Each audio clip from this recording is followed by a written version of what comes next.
Bad Pop Song is recorded specifically on the native territory of the Mia Mia, who are one of the Great Lakes tribes. Much of present day southwest Ohio sits on the native land of the Fort Ancient people, who were builders of the Great Serpent Mound located in what is now Adams County. The city, now known as Cincinnati, was built on the land of the Shawnee, the Mia Mia, the Kaskaskia, the Hopewell, and the Adena. Please visit nativeland.ca to find out whose land you reside on. That's native-land.ca.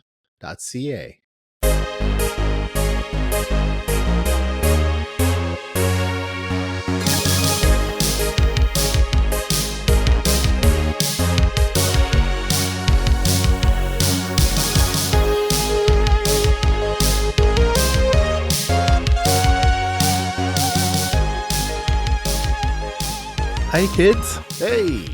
Welcome to another episode of Bad Pop Song, Huzzah! the show where we magic carpet ride you through my wondrous world of musical cringe and film commentary. Of course, I am Bo. Also with you is Dan. I'm Dan. Hey, you should go over to badpopsong.com. Check out previous episodes, movie reviews, and all things Bo going on over there. So check it out. badpopsong.com. I will admit,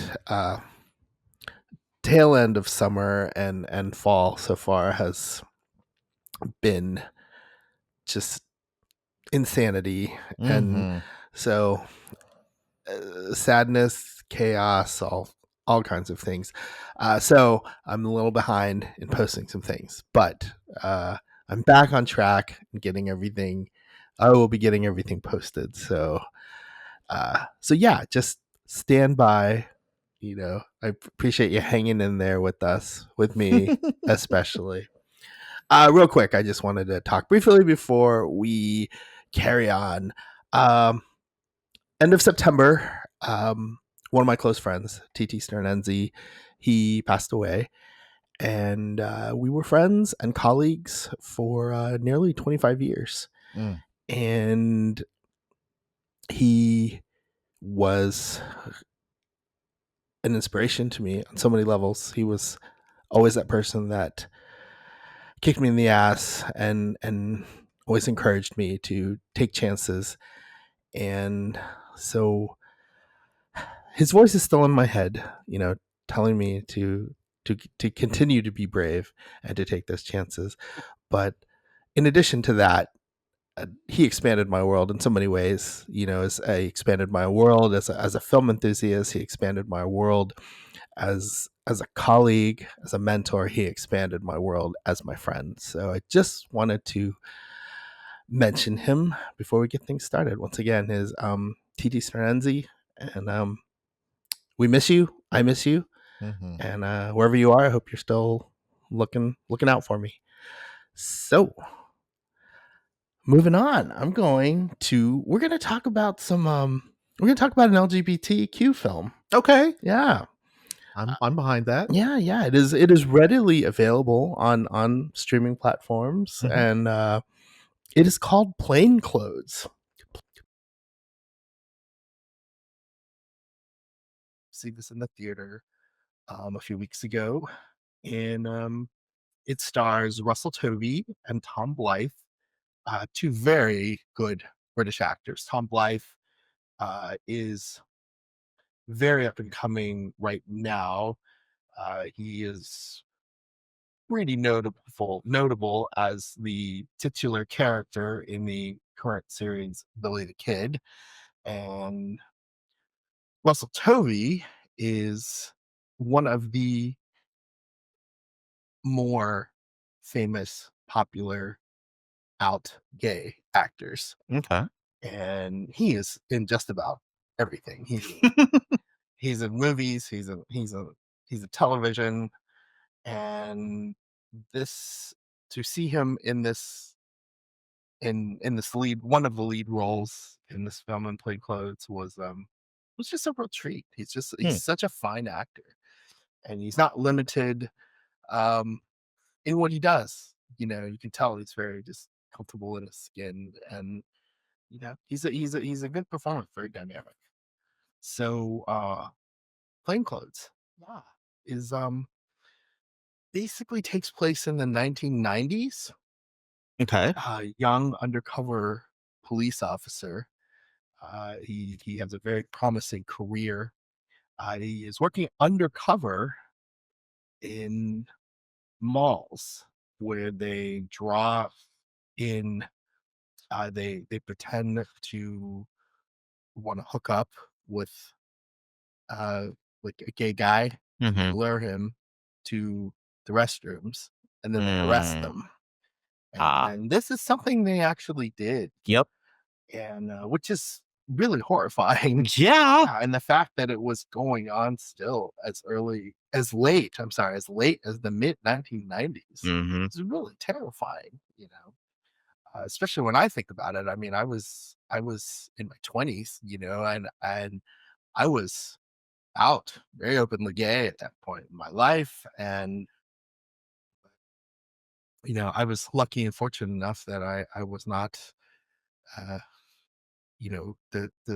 I was not subject to this kind of like cruelty and Mm-hmm. sort of brutality. But anyway, um, yeah, uh, go ahead if you have any your questions for me. First off, I need to show I have a cat. Yes. Hey, Grayson. He's darling. And he's being a butt and bugging the crap out of me. Anyways, Did you feed him? I did. Mhm. So there should be, other than the fact that he just wants to be warm, and sitting on me is the best place to be warm. Anywho, so what is this? I mean, we've already gone into the. I guess it's involving um, entrapment of young gay people. Is that just the Grace? Is that the general plot, or what are we getting into Well, here? it is also like this romantic thriller.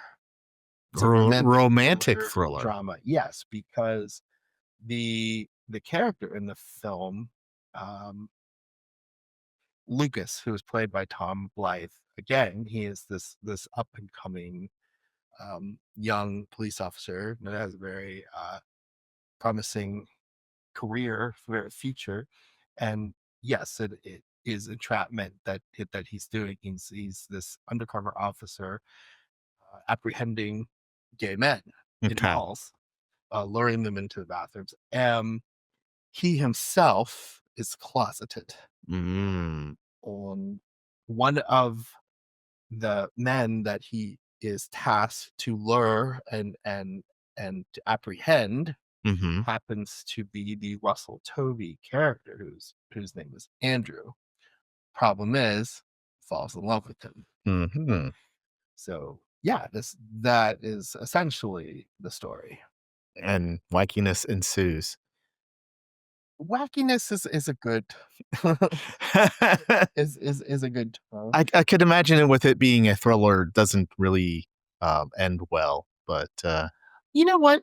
It there is promise in the ending. It is optimistic. There is some clarity mm-hmm, that happens. yeah. So nothing.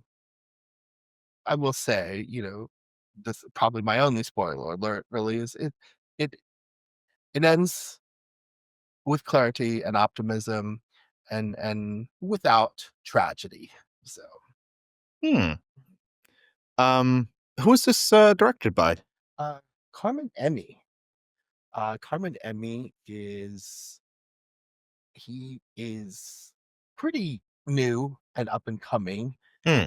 and he is really most notable for this movie. He's gotten a lot of attention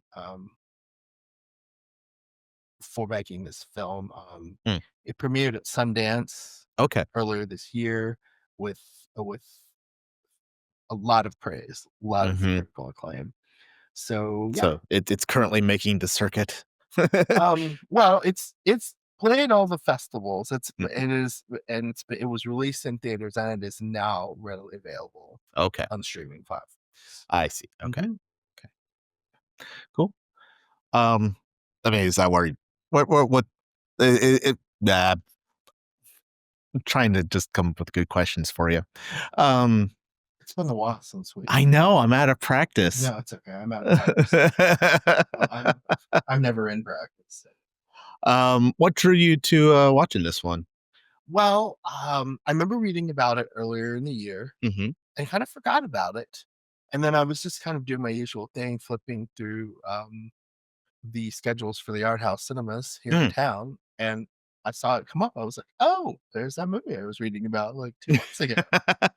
And I knew that it was LGBTQ themed, and Hmm. I thought, "This is a movie I want to see," and it is a movie that I took my husband to. So, because I thought he should see it, and There's no superheroes in it though. you know what? It's gay themed though, That's true. so that was the draw for him. But yes, you know Jason very well, don't you? Dude loves his action adventure films.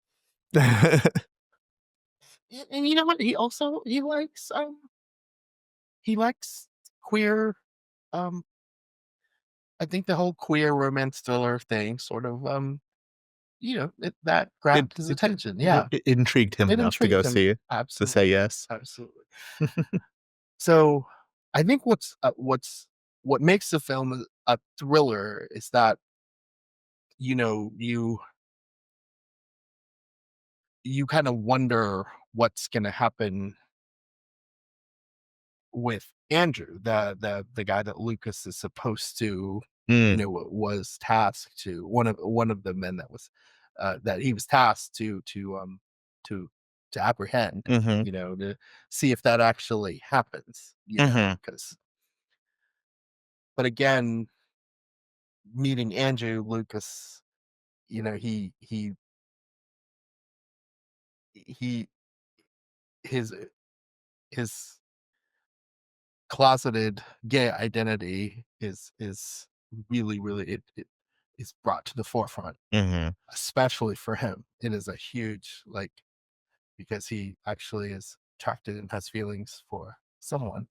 Is he one of those types that's like sort of in denial of it, or is he actively in the scene, just trying to keep it on the lowdown? I think he's really just trying. I think he was initially trying to keep it on the lowdown, but it's getting to the point in his life where it's getting too overwhelming, and the Hmm. stress is starting to get to him. You know, because there's a fiance, Oh dear. yeah, there's a fiance that those two are on the outs, Mm, and you sort of assume, that was probably it. Yeah. but things seem pretty amicable between them though. But anyway, um, So, so so why is Andrew being targeted? Is it just the fact that is he like soliciting, or um is it just the fact that he's gay that they're going after him? yes, it's the whole entrapment thing. It's just that his assignment is to be undercover in these malls, and then lure these guys in. Yeah. It's just mind-boggling to me, cuz being gay is not a crime. And he notices Andrew. He's like, okay, this is someone else I'm gonna have to lure. Um, but then he he realizes that he's actually attracted to her. Mhm. So that is that's the hold up. Yeah. Yeah, that's It's like, wow, what I'm doing is wrong maybe. also too, you see very much his every time. What's really interesting about the film is that when it is in Lucas's point of view, Mhm. everything looks like his view is through like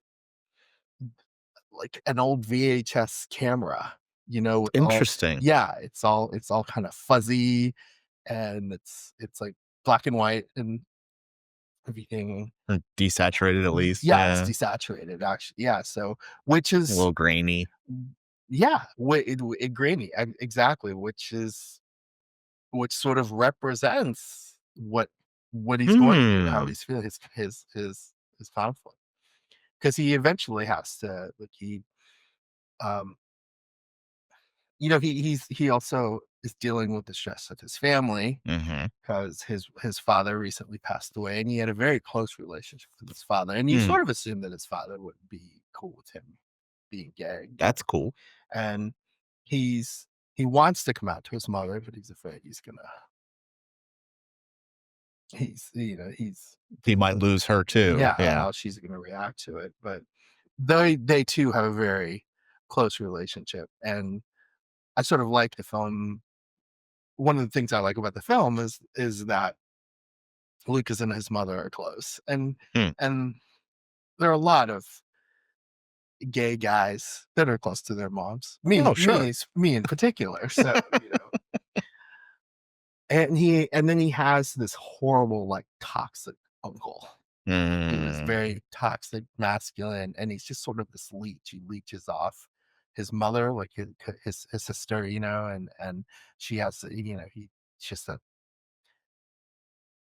get him out of these messes, and he's just, it's just Domineering and delusional. yes, yeah, exactly. Mm-hmm. Yeah. So yeah, Lucas has a lot to deal with, Hmm. and you see it. You see the pressure building up in him, and you especially see it when you see his perspective through this grainy VHS, like fuzzy. Mm-hmm. And so does he end up seeing Andrew as a way to escape from that, or just a way to release some of that angst? It's just a way for him to be gay, Mm. to be queer, To be happy. to be happy and to express, you know, his eh, to express, his physical desires Mm-hmm. and the intimacy that he needs and is longing for. Yeah. So yeah, Intriguing yeah, then. and that is the romantic part of the romantic Yeah. thriller. So yeah, but yeah, there's a Well, might as well get to the important questions. Um, first off, how would you rate this film? oh um this would be like I would give it like 3.25 stars. Make me do work trying to create a graphic for that. Thanks. Sorry. That's okay. That's okay. I'm slowly amassing different ratios of stars, graphics that I can easily put into future episodes. I appreciate You're welcome. that. Um, if you're going to include this in your 24-hour film festival, when would you show it? This would be shown probably, you know, I would put it like a late afternoon Mm-hmm. on a Saturday. Okay. Yeah. And then I've probably between like the 4 and 6 o'clock hours. Mm-hmm. And then I would also give it an award, and then it would rerun on Sundays. Nice. What award would you give it? Oh, I don't know. A lot of festivals give out, queer film awards, Okay. for specifically being queer. Good job. You're queer. Like, kinda, yeah. I don't know if I would give it that specific award. I don't know if my film festival would have awards for films being a specific genre, or Hmm. films that spoke to a particular, like, demographic of people, Yeah. but I think this is I would give this some kind of award. It is, in my opinion, an award. Is it a legit representation of being gay in the 90s? It is. It Mhm. is. Again, just the whole, because again, he is, the field that he's in is very toxic masculine. He's Mhm. a police officer, and and his superiors are telling him, yeah, he they have this entrapment ring, Mhm. they all discuss it, and they have workshops about it. They show, That is ridiculous. yeah. Yeah, no, it is. Again, it's horrifying that this went on, although this is a fictional story, but it is factual that this kind of entrapment happened, Yeah. and it was still going on as the mid Some places in the US, it may still be going on. You're probably right. Yeah. I mean, I'm not naive to that at all. Mhm. It really sucks. Yeah. Some people, I swear.